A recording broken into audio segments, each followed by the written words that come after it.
जरा सोचो कि एक ऐसा जहाज जिसे कभी न डूबने वाला कहा जाता था, मगर एक रात में जब सब कुछ बदल गया, जिसने हजारों जिंदगियां एक ही पल में हमेशा के लिए खत्म कर दी। तो आखिरकार उस रात क्या हुआ था, आइए जानते हैं। कहानी की शुरुआत में कुछ हाईटेक सबमरीन दिखाई जाती है जो नॉर्थ अटलांटिक महासागर में 800 मीटर की गहराई में होती है। चारों तरफ घना अंधेरा और सन्नाटा होता है, जहाँ सिर्फ मशीनों की हल्की आवाज सुनाई देती है। दरअसल आज से 84 साल पहले 15 अप्रैल 1912 को टाइटैनिक जहाज समुद्र में डूब गया था और उसी के साथ कहीं गहराई में खो गया था एक बेहद कीमती हीरा जिसका नाम the heart of the ocean था। और आज उसी हीरे की तलाश में ब्रॉक लेविट अपनी टीम के साथ यहाँ पहुंचा हुआ है, लेकिन उन्हें खुद भी अंदाजा नहीं होता कि ये खोज उन्हें किस सच्चाई तक ले जाने वाली है। काफी देर तक तलाश करने के बाद अचानक उनके स्कैनर पर कुछ दिखाई देता है। वे करीब जाते हैं और मलबे के बीच एक पुराना लॉकर नजर आता है। वे उस लॉकर को लेकर जल्दी से अपने डेक पर वापस आ जाते हैं। ऊपर आकर सभी लोग काफी उत्साहित होते हैं, जैसे उन्हें उनकी मंजिल मिल गई हो। लेकिन जैसे ही लॉकर खोला जाता है, माहौल एकदम बदल जाता है। लॉकर के अंदर न कोई हीरा होता है, न कोई खजाना, सिर्फ कुछ पुराने नोट्स और एक ड्राइंग। कुछ पल के लिए सब लोग खामोश हो जाते हैं, लेकिन जब वे उस ड्राइंग को ध्यान से देखते हैं तो उनके चेहरे पर हैरानी साफ नजर आने लगती है। उसमें एक लड़की का स्केच बना होता है और उसके गले में वही हीरा पहना हुआ होता है जिसकी वो तलाश कर रहे हैं। उस स्केच पर एक तारीख भी लिखी होती है, 14 अप्रैल 1912, यानी हादसे से ठीक एक दिन पहले की। अब ये सिर्फ एक खोज नहीं रहती, बल्कि एक रहस्य बन जाती है। ये खबर तेजी से दुनिया भर में फैल जाती है और हर न्यूज चैनल पर दिखाई जाने लगती है। इसके बाद हमें एक बूढ़ी औरत दिखाई जाती है जो अपने घर में शांति से मिट्टी के बर्तन बना रही होती है। माहौल बिल्कुल सामान्य होता है, लेकिन तभी उसकी नजर टीवी पर चल रही उसी खबर पर पड़ती है। जैसे ही वो स्केच दिखाया जाता है, उसके हाथ रुक जाते हैं। वो अपनी पोती से टीवी की आवाज बढ़ाने को कहती है और ध्यान से देखने लगती है। कुछ सेकंड बाद उसके चेहरे पर हल्की सी हैरानी और गहरी यादों का असर दिखाई देता है। वो धीरे से कहती है, ये तो कमाल की बात है। दरअसल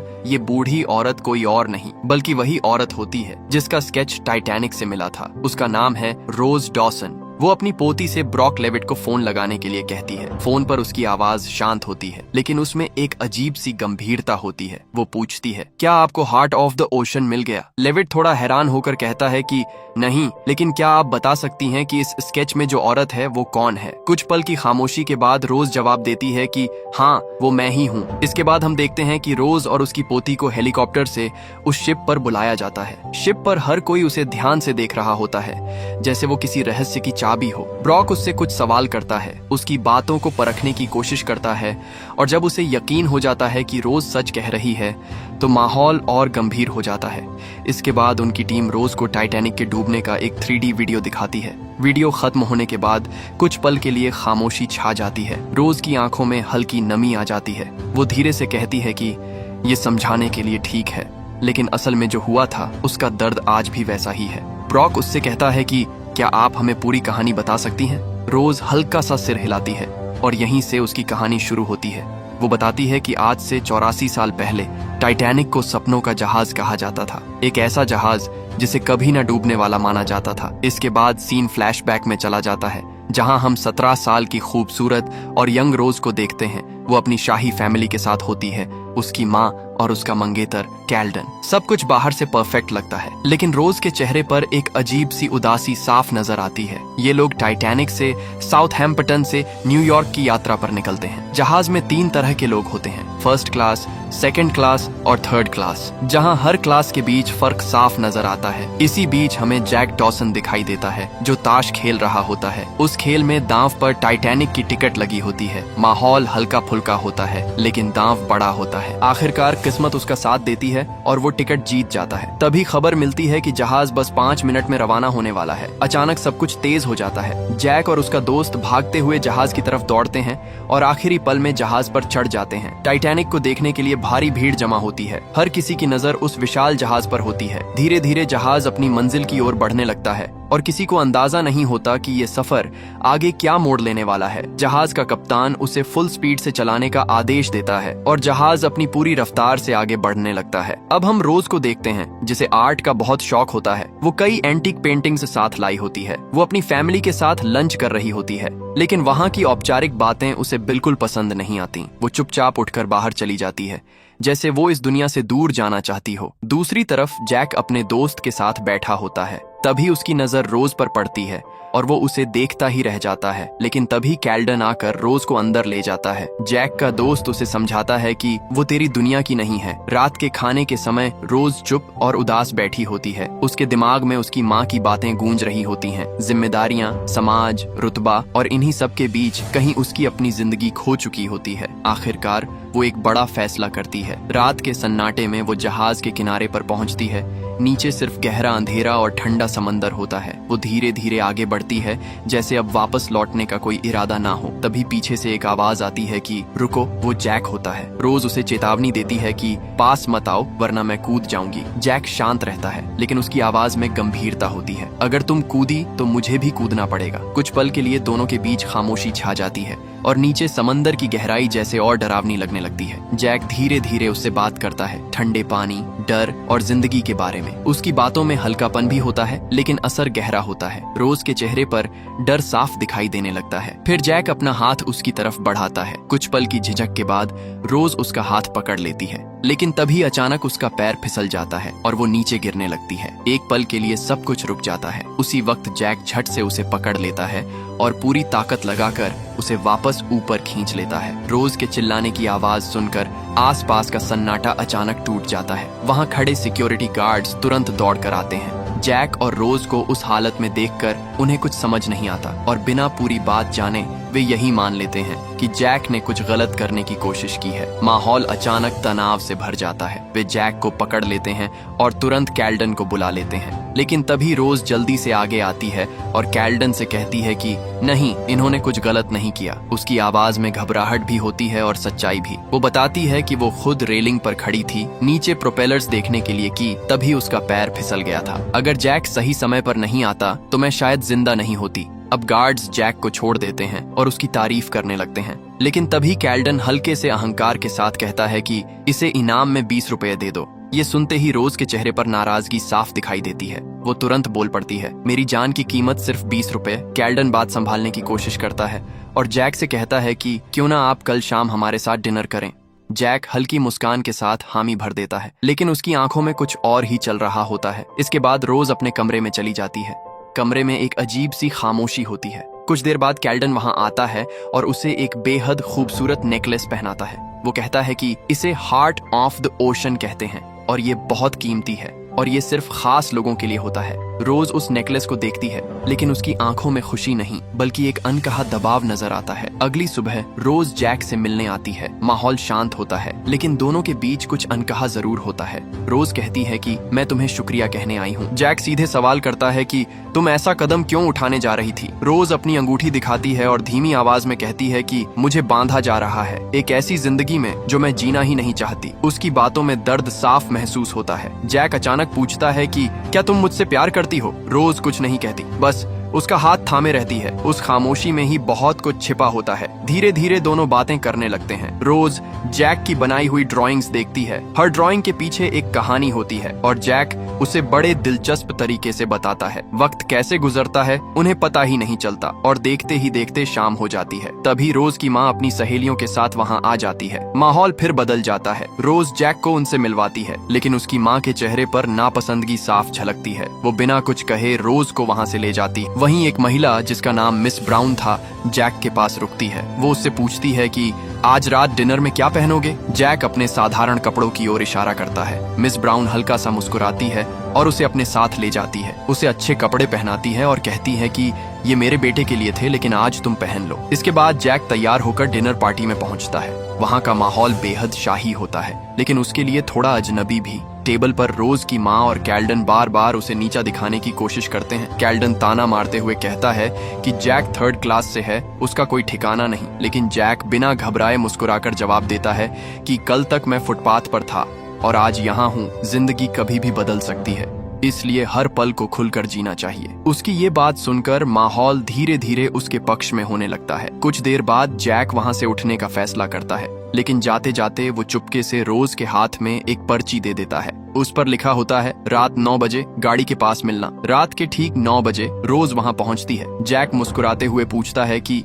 क्या तुम असली पार्टी देखना चाहोगी? इसके बाद दोनों थर्ड क्लास वाले हिस्से में जाते हैं जहाँ जिंदगी पूरी तरह अलग होती है। वहाँ लोग खुलकर नाच रहे होते हैं, हंस रहे होते हैं, बिना किसी बंधन के। रोज पहली बार खुद को आजाद महसूस करती है, लेकिन ये खुशी ज्यादा देर छिप नहीं पाती। कैल्डन का एक आदमी उन्हें देख लेता है। कुछ ही देर में ये बात कैल्डन तक पहुँच जाती है और उसका गुस्सा साफ नजर आने लगता है। शाम को रोज की माँ उसके पास आती है। उसकी आवाज में चिंता और दबाव दोनों होता है। वो कहती है कि हमारे पास सिर्फ नाम और इज्जत बची है। रोज गुस्से में जवाब देती है, और उसके लिए मेरी जिंदगी कुर्बान कर दोगी? दोनों के बीच बहस तेज हो जाती है और आखिरकार रोज टूट जाती है और शादी के लिए मान जाती है। अगले दिन जैक उसे ढूंढते हुए फर्स्ट क्लास के केबिन तक पहुंचता है, लेकिन गार्ड्स उसे अंदर नहीं जाने देते। वो उसे बाहर धकेल देते हैं, जैसे वो उस दुनिया का हिस्सा ही ना हो। इसी बीच रोज जहाज के कप्तान स्मिथ और थॉमस के साथ खड़ी होती है। तभी एक आदमी आकर आइसबर्ग की चेतावनी देता है। कुछ पल के लिए माहौल गंभीर हो जाता है, लेकिन कप्तान इसे हल्के में लेते हुए कहता है कि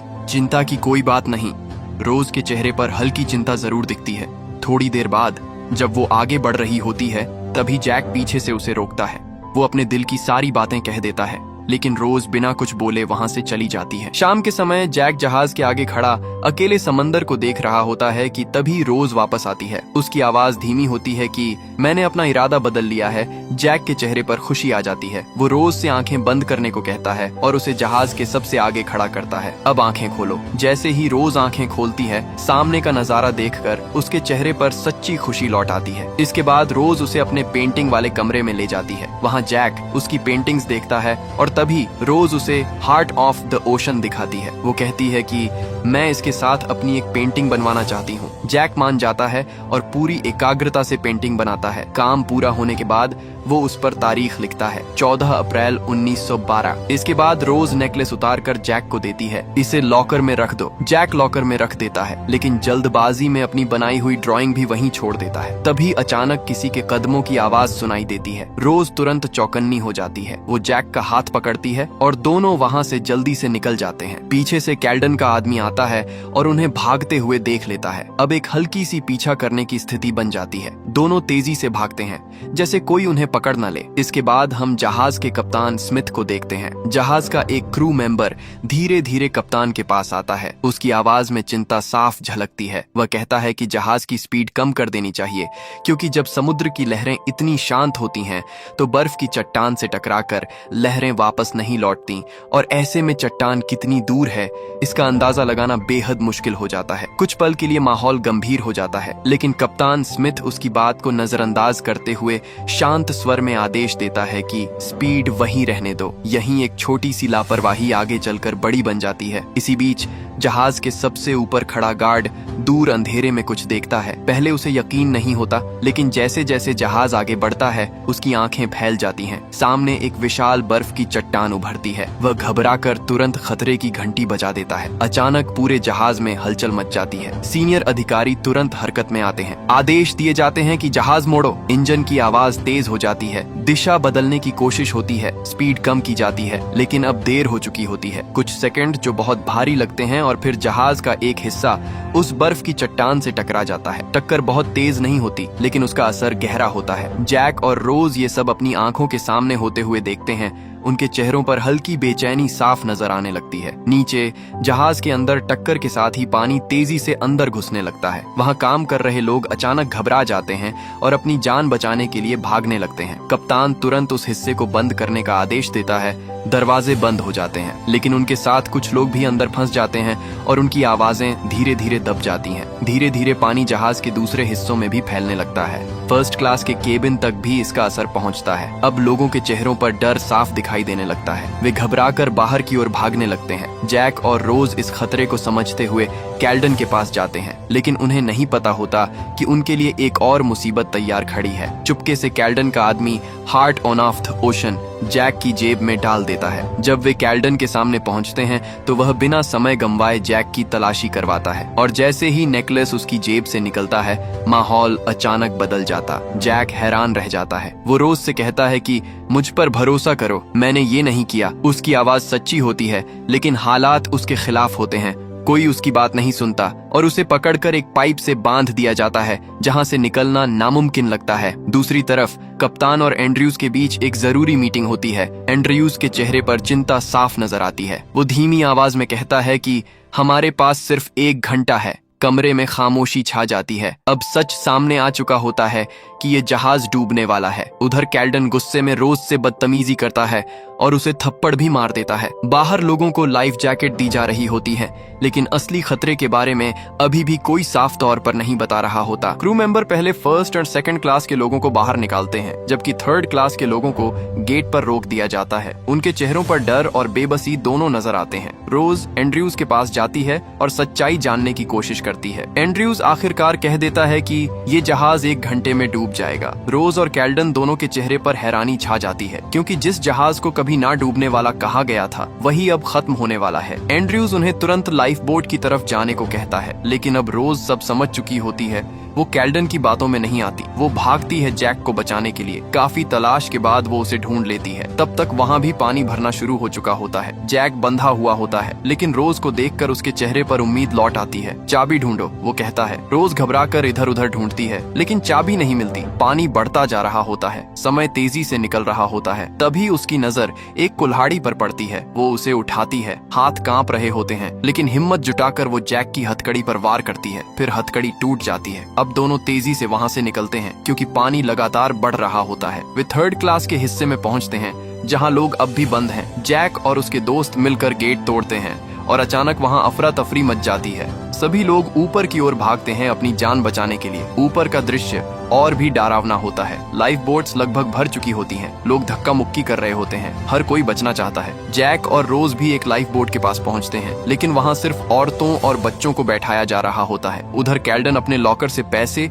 और नेकलेस निकालकर अपनी जैकेट में रख लेता है, जैसे अभी भी उसे अपनी चीजों की ज्यादा चिंता हो। जैक रोज से कहता है कि तुम चली जाओ, लेकिन रोज मना कर देती है। तभी कैल्डन आता है और रोज को अपनी जैकेट पहनाता है। वो कहता है कि मैंने इंतजाम कर लिया है, लेकिन उसकी आंखों में कुछ और ही चल रहा होता है। फिर वो जैक की तरफ देखकर कहता है कि अब तुम यहीं रहोगे। कुछ सेकंड बाद रोज अचानक फैसला करती है और लाइफ बोट से कूदकर वापस जहाज पर आ जाती है। जैक उसे देखकर दौड़ता है और उसे गले लगा लेता है। ये पल छोटा होता है, लेकिन बहुत गहरा। कैल्डन गुस्से में आ जाता है और उन पर गोली चलाने लगता है। दोनों किसी तरह बचते हुए नीचे की ओर भागते हैं। कैल्डन उनके पीछे आता है, लेकिन नीचे पानी भरा होता है। वो रुक जाता है और अचानक हंसने लगता है। उसका आदमी पूछता है कि क्या हुआ। वो हंसते हुए कहता है कि नेकलेस तो मेरी जैकेट में था और जैकेट तो रोज के पास है। उधर जैक और रोज नीचे छिपे होते हैं, लेकिन वहां भी पानी भरने लगता है। अब उनके पास सिर्फ एक ही रास्ता बचता है, ऊपर की ओर भागना। भागते भागते वे एक गेट तक पहुंचते हैं, जो बाहर से बंद होता है। पीछे पानी तेजी से बढ़ रहा होता है,